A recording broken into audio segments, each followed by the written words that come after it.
2012 में नेताजी ने अखिलेश यादव जी को मुख्यमंत्री बना दिया। 14 का चुनाव आया, अखिलेश यादव जी हार गए। 17 का चुनाव हारे, 19 का चुनाव हारे, 22 का भी चुनाव हार गए। कोई भी चुनाव ऐसा नहीं आया कि करीब पहुंच पाए, बहुमत आ पाया उनके पास। संख्या बल बहुत दूर रह जाता है। क्या कारण रहता है? हम समाजवादी लोग, विचारधारा के समाजवादी विचारधारा के लोग को इस बात पे चिंतन और मनन करना पड़ेगा कि आखिर हम क्यों हार रहे हैं। निश्चित रूप से इस बात को हम स्वीकार करते हैं, कहीं ना कहीं हम में कमियां आई हैं, हमारे कार्यकर्ताओं में कमियां आई हैं। और जो जीता वही सिकंदर, जब वो किसी तरीके से वो लोग जीते हैं, लेकिन जीते हैं, हम हारे हैं। चाचा तारीफ लगातार भाजपा की करते हैं, समाजवादी पार्टी की तो वो कभी कर ही नहीं पाते। क्या कारण है? वो ज़मीन पे नहीं उतर पाती समाजवादी पार्टी। वरिष्ठ लोगों का है उसमें नहीं, लेकिन हम इतना जानते हैं कि हमारे नेतृत्व को इस बात पे ध्यान देना चाहिए और समाजवादियों को ज़मीन पे उतारकर, जो समाजवादियों की पहचान थी अन्याय के खिलाफ लड़ना, सड़कों पे उतरना, अब समाजवादी अगर सत्ता में काबिज होना चाहते हैं तो एक बार पुनः सारे समाजवादियों को सड़क पर उतरकर अन्याय के खिलाफ लड़ाई लड़नी होगी और वही नारा बुलंद करना होगा। हर जोर जुर्म की टक्कर में संघर्ष हमारा नारा है, हम पुनः सत्ता में आएंगे। कन्नौज आपका गढ़ था, 5 में से 4 विधानसभा की सीटें आप लोग हार गए। क्या कारण रहा? कन्नौज समाजवादियों का गढ़ है, आज भी गढ़ है। 10,000 के अंतराल में हम हार गए तो इसका मतलब ये नहीं है कि हम सब कुछ हार गए। आप देखें 1100, 2500 चुनाव कौन कौन लड़ रहा था। चुनाव यहाँ समाजवादी पार्टी और भाजपा के बीच नहीं हो रहा था। यहाँ चुनाव समाजवादी पार्टी, डीएम भी चुनाव लड़ रहे थे, एसपी साहब भी चुनाव लड़ रहे थे, सारे थानेदार चुनाव लड़ रहे थे, सिक्योरिटी चुनाव लड़ रहा था, लेखपाल चुनाव लड़ रहा था। इसीलिए मैंने कहा लोकतंत्र की मर्यादा को तार तार कर दिया गया। किस तरीके से सरकारी मशीनरी का प्रयोग किया गया वो हम लोग समझ नहीं पाए। किस तरीके से जनबल धनबल के सामने हार गया, सच झूठ के आगे हार गया। निश्चित रूप से हम हार पे परेशान भी हैं, चिंतित भी हैं और हम समीक्षा कर रहे हैं। सरकार अपनी उपलब्धियों में कह रही है कि पहले लोगों के पास बैंक अकाउंट नहीं थे, उज्ज्वला गैस कनेक्शन भी मिल गया, गैस नहीं थी लोगों के पास, और उसके बाद लोगों के पास शौचालय नहीं थे। ये सब सुविधाएं तो होती चली आ रही हैं, लोगों को उसका लाभ तो मिल रहा है। गैस की बात करें, वही स्मृति ईरानी सिलेंडर को माला पहना के बैठ जाती थी। जो 400 रुपये का गैस सिलेंडर मिलता था वो 1000 रुपये को गैस सिलेंडर मिल रहा है। आखिर गैस सिलेंडर है तो लोग चूल्हे पे खाना बनाने के लिए क्यों मजबूर हैं? अक्षय कुमार जी की एक मूवी आई पृथ्वीराज, तो कई राज्यों में उसको टैक्स फ्री कर दिया गया। उत्तर प्रदेश ने सबसे पहले किया, मध्य प्रदेश ने किया, जितने भाजपा शासित राज्य हैं सबने टैक्स फ्री कर दिया। लेकिन हम लोग देख रहे हैं, आप लोग कन्नौज में उसका विरोध क्यों कर रहे हैं? कन्नौज में राजा जयचंद थे, उसमें भी जयचंद जी को भी दिखाया गया, तो आप लोग किस चीज़ का विरोध कर रहे हैं? हम लोग कन्नौज वासी हैं और हमेशा सत्य की लड़ाई लड़ते हैं। उस मूवी में इतिहास को तोड़ और मरोड़ के पेश किया गया। उस मूवी को कहीं प्रामाणिक ग्रंथों से, इतिहासकारों से नहीं लिया गया। मुझे तो लगा द्विवेदी जी रात भर में बैठे और 2 दिन में मूवी बना के तैयार कर दी। हमें मूवी से एतराज़ नहीं, हमें एतराज़ है अपनी जो हमारी मिट्टी को, कन्नौज वासियों की भावनाओं को ठेस पहुंचाई गई, जो महाराजा जयचंद का किरदार दिखाया गया, उसे कन्नौज में हम लोगों ने पिक्चर चलने नहीं दी और ना चलने देंगे। कन्नौज के लोग बड़े आहत हैं। क्यों? पृथ्वी जयचंद सम्राट प्रतापी राजा थे। पृथ्वीराज भले वो, मैं ये नहीं कहता पृथ्वीराज वीर नहीं थे, विद्वान नहीं थे, लेकिन तमाम विद्वानों में भी कुछ अवगुण होते हैं। इसी तरीके से पृथ्वीराज वीर होते हुए भी उनमें कुछ अवगुण थे। पृथ्वीराज और जयचंद मौसेरे भाई थे और उन्होंने स्वयंवर से संयोक्ता का अपहरण किया था। शादीशुदा होने के बावजूद भी कोई अपनी मौसेरी बेटी से, मौसेरी बहन से शादी करेगा? ये हिंदू धर्म क्या आपको इजाजत देता है? राजनीतिक व्यक्ति राजा के लिए राज्य सर्वोपरि होता है। उन्हें समझना चाहिए राजा को त्यागी और बलिदानी होना चाहिए। आखिरी प्रश्न है, 2 करोड़ रोजगार प्रधानमंत्री ने देने के लिए कहा था। आपके इस चुनाव में युवा काफ़ी बड़ी संख्या में आपके साथ थे, पेंशन वाले भी थे, युवा अभी भी आपके साथ हैं। क्या लगता है युवा बने रहेंगे आपके 24 वाले चुनाव के लिए भी? अब कभी कभी हिंदुस्तान में परिभाषाएं बहुत गलत कर दी जाती हैं। हिंदुस्तान में जैसे कैरेक्टरलेस उस व्यक्ति को कहा जाता है जो किसी महिला को छेड़ दे, वो भ्रष्टाचार करे, किसी गोली मार दे, लोगों की नज़र में कैरेक्टरलेस नहीं आता है। इसी तरीके से मोदी सरकार नरेगा वालों को रोजगार की बात देने वाले को रोजगार कहती है, हमने रोजगार दे दिया।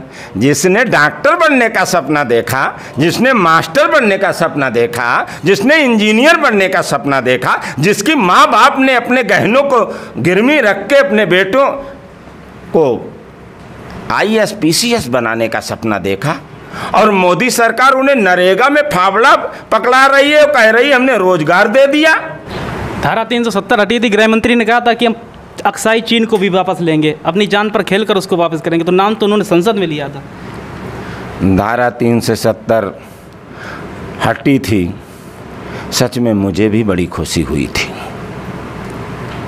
मैंने समझा था सरकार हालात को सुधारेगी, लेकिन आज 1800 कश्मीरी पंडित ऐलान करके घाटी छोड़ रहे हैं। सरकार क्या कर रही है? सरकार कह रही विदेशों में प्रधानमंत्री मोदी जब से प्रधानमंत्री बने डंका बजने लगा। पहले ऐसा नहीं था। जब मनमोहन सिंह जी थे तो इतना कोई हम लोगों को लाइक नहीं करता, तब वहाँ डंका बजता है हम लोगों का। बड़े बड़े नेता हमसे मिलना चाहते हैं। हम ये जानते हैं मनमोहन सिंह की सरकार थी जब देश की आर्थिक स्थिति ठीक थी और रुपया की कीमत ठीक थी। माननीय नरेंद्र मोदी जी के आने के बाद हमारी आर्थिक स्थिति बिगड़ी है और रुपया की कीमत घटी है, और डंका बजाने के लिए वो जहाँ स्वतंत्र हैं, जहाँ जाएं वहाँ डंका बजाएं। जो करना है काम तो या तो इधर कर लें या उधर कर लें। डंका बजाने के लिए प्रधानमंत्री हैं, बढ़िया सुख सुविधाएं। अगर हम ये कह दें कि वो डंका बजा रहे हैं या प्रधानमंत्री होके अपना पूरा फायदा और भ्रमण कर रहे हैं और एंजॉय कर रहे हैं। नीति है आपकी 2024 अभी बहुत दूर भाजपा है। तो उतर गई है चुनाव में। भारतीय जनता पार्टी 24 घंटा चुनाव लड़ती है। कोई चुनाव नहीं लड़ती। भारतीय जनता पार्टी के नेता सब कोठियों में पलते हैं। उनके जो अधिकारी हैं वो लोग जरूर चुनाव में लड़ते हैं। अधिकारियों से हमें चुनाव लड़ना पड़ेगा।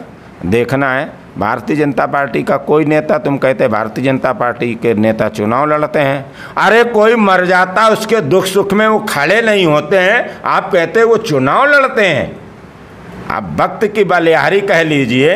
समय परिवर्तनशील है, परिवर्तन प्रकृति का नियम है। भारतीय जनता पार्टी के लोग वाणी वीर हैं, कर्मवीर नहीं, संघर्ष नहीं करते हैं। और संघर्ष करते, अब तो कन्नौज के लिए मान लिया थोड़ी देर के लिए मैंने खराब किया, मैं गलत था, मैं हार गया, सारी चीज़ें आपकी थीं। कन्नौज की जनता ने उनका साथ दे दिया। कन्नौज के लिए उन्होंने क्या किया? कैंसर अस्पताल, पैरा मेडिकल कॉलेज, हजारों करोड़ रुपए बने खड़े हैं, शुरू करा नहीं पाए। अपना बाजार बना खड़ा है, शुरू नहीं करा पाए। मंडी बनी खड़ी है, कन्नौज का इत्र परफ्यूम पड़ा है, कन्नौज का पुरातत्व विभाग, बाल संग्रहालय, अरे उनकी कहाँ बात करते हो? बाणी वीरों, कोठियों में पलने वाले लोगों की वो काम करेंगे? नया तो कुछ काम कर नहीं पाए, जो पुराना काम था उसे वो शुरू भी नहीं करा पाए। इसीलिए राम नाम और राम धर्म की राजनीति, जात की राजनीति करने वाले कभी जनता की लड़ाई नहीं लड़ सकते हैं। जो धर्म का सहारा लेते हैं वो अन्याय के खिलाफ लड़ाई नहीं लड़ते हैं। जात और धर्म की राजनीति करना बहुत सरल होता है। और जनता के बीच जाना, खून पसीना बहाना पड़ता है। आपने सारी विफलताएं गिनाई मोदी सरकार की, कोई एक उपलब्धि भी तो होगी जो आपको अच्छी लगी हो, सरकार ने काम अच्छा किया हो 8 सालों की? हाँ, मैं भारतीय जनता पार्टी के तमाम मुद्दों पे उनका सामना कर लेता हूँ, उनसे जीत जाता हूँ मेहनत में, काम कराने में। लेकिन भारतीय जनता पार्टी के लोग जितनी अच्छी तरीके से झूठ बोल लेते हैं और उनके अंदर जितनी बाटपटता है बोलने की, शायद वो हमारे कार्यकर्ताओं, हमारे लोगों के पास में नहीं है, इसलिए हम लोगों को प्रभावित नहीं कर पाते हैं। इस पे भी हमें ध्यान देना पड़ेगा। नए मंत्री आए हैं असीम अरोड़ा जी, लोगों को काफ़ी उम्मीद है कन्नौज की कि वो कुछ करेंगे। क्या आपको लगता है वो कर पाएंगे जो आप लोग छोड़ के गए थे? उम्मीद है, लेकिन अभी तो कुछ किया नहीं। नई बहू आती है तो सबको अच्छी, भ्रष्टाचार पे बहुत सख्त हैं। नई बहू आती है तो सबको अच्छी लगती है, और कुछ दिन नई बहू अपने सास के बड़े अच्छे तरीके से पैर दाब दाब के सेवा करती है, लेकिन समय जब बीतता है तब असलियत सारी सामने आती है। एक आखिरी क्वेश्चन है, कल कानपुर में जो हिंसा हुई प्रधानमंत्री की रैली वाले दिन, तो उस पर आप लोगों का क्या कहना है? देश का यही दुर्भाग्य है, जहाँ देश का प्रधानमंत्री, प्रदेश का मुख्यमंत्री, देश का राष्ट्रपति मौजूद हो और चंद दूरी पर पत्थरबाजी हो, हिंसा हो। मैं ये नहीं कह रहा उन पे कार्रवाई नहीं होनी चाहिए, उन पे सख्त कार्रवाई होनी चाहिए जिन लोगों ने, लेकिन प्रशासन की व्यवस्था क्या है, इंटेलिजेंस की रिपोर्ट क्या है, आपका खुफिया तंत्र कहाँ गया? देश के नेता राष्ट्र की धरोहर होता है। वो मोदी जी प्रधानमंत्री सिर्फ भाजपा के रब नहीं हैं, राष्ट्रपति अब सिर्फ उनके नहीं हैं, योगी जी सिर्फ उनके मुख्यमंत्री नहीं हैं, वो राष्ट्र की धरोहर हैं, हम सबके नेता हैं, प्रधानमंत्री हमारे भी हैं, आपके भी हैं। और इतने बड़े नेता मौजूद थे और उसके बाद प्रशासन, खुफिया तंत्र फैल हुआ। इस सरकार की नाकामी का इससे ज़्यादा और कोई बड़ा उदाहरण हो नहीं सकता है। सरकार कह रही है कि हम गिरफ्तारियां करेंगे, बिल्डोजर चलेगा, फिर आप ही लोग कहेंगे कि वो तो गरीब लोग थे, उनके ऊपर आपने बिल्डोजर चला दिया। मैं तो ये कह रहा हूँ, बुलडोजर क्यों चलाते हो? कुछ और गरीब बसते हैं, उन्हें उनका मकान दे देना। मैं बर्बादी को रोकना चाहता हूँ, मैं बुलडोजर के खिलाफ नहीं हूँ। मैं ये रोकना चाहता हूँ, अगर 1 किलो दूध है तो वो फैलाया ना जाए, वो किसी नौजवान दूसरे को पिला दिया जाए। मकान अगर उन्होंने गलत किया है, आप कार्रवाई करिए। निर्दोष लोगों को ना सताया जाए, चाहे हिंदू हो या मुसलमान हो। फुटेज के आधार पर जो लोग, चाहे हिंदू हो या मुसलमान हो, दंगा में इन्वॉल्व हों, उन पे कार्रवाई होनी चाहिए, लेकिन धर्म और जाति के नाम पर निर्दोष लोगों को सताना भी नहीं चाहिए। एक तरफ मोदी सरकार को उस तरफ भी ध्यान देना चाहिए। 75 वर्ष बीत जाने के बाद उसे आतंकवाद आप नहीं कहेंगे।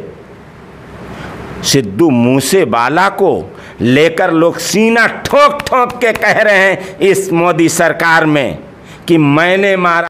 आप ये बताइए, आप ये मुद्दे तो गिना देते हैं, लेकिन फिर अभी चुनाव हुआ, आप उसमें क्यों नहीं धरातल पे उतर पाए? वो विपक्ष जो पहले मुलायम सिंह जमाने का विपक्ष था, वो क्यों नहीं ज़मीन पर दिखता है? हिंदुस्तान का व्यक्ति बहुत भोला भाला है। लगातार चुनाव दर चुनाव हारते चले जा रहे हैं आप। मैं चुनाव हारा, जमीर थोड़ो हारा। समाजवादी सत्ता में रहे कितने दिन? समाजवादियों का तो काम रहा अन्याय के खिलाफ लड़ाई लड़ना, वो आज भी हम लड़ाई लड़ते हैं। लेकिन भारतीय जनता पार्टी के लोग इस सत्ता पे काबिज होना, इनका मूल उद्देश्य है भाई भाई को लड़ाना, भड़काना। अब अगर हम कहेंगे इन्होंने लोकतंत्र की हत्या करके कुछ हासिल कर लिया,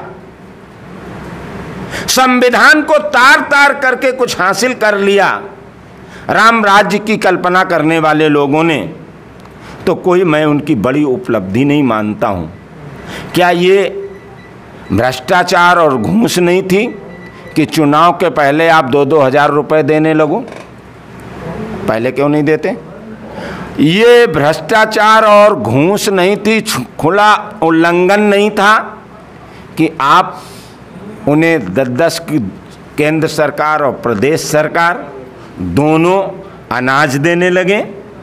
सत्ता का दुरुपयोग किया जाए, किस तरीके से अधिकारियों और कर्मचारियों को कठपुतली बना के काम लिया जाए, ये बात याद रखना। हर तानाशाह लोकतंत्र में अपनी कब्र का इंतजाम स्वयं करता है। समय का इंतजार करिए और कब्र का इंतजाम ये स्वयं कर रहे हैं। नवाब सिंह जी हमसे बात करें। ये थे समाजवादी पार्टी के वरिष्ठ नेता नवाब सिंह यादव जी, बेबाकी से अपनी बात को रखते हुए। कैमरामैन अश्विनी राजपूत के साथ सौरभ गुप्ता, कन्नौज।